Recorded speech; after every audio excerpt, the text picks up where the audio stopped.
বেশ মজা লেগেছে। আর জাস্ট দেখেন এখানে যে হোয়াইট বলটা আপনারা দেখতে পাচ্ছেন, এই বলটা আমি ফন্ডেন্ট দিয়ে করেছিলাম। আর বাকি যে পিঙ্ক আর সিলভার কালার বলটা দেখতে পাচ্ছেন সেগুলো কিন্তু নন এডিবল, মানে আপনারা এগুলো খেতে পারবেন না।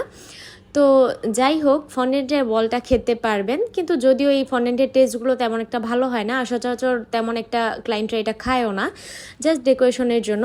তো এই যে দেখেন এখন আমি এখানে একটা হ্যাপি বার্থডে টপার দিয়েছি। আপু আমাদের গাজীপুরে একটা আপুর পেজের আর কি ছবি দেখিয়ে আমাকে কেকটা বলেছিলেন যে এরকম করে দিতে, তো আমি সেরকমই করার চেষ্টা করছিলাম। যেভাবে যেভাবে ছিল বাটারফ্লাইগুলো আমি একটা একটা করে বসিয়ে দিয়েছিলাম।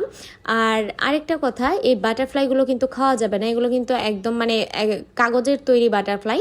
কিছু আছে এরকম এডিবল বাটারফ্লাই যেগুলো আপনারা খেতে পারবেন, কিন্তু এই বাটারফ্লাইগুলো আসলে খাওয়া যায় না।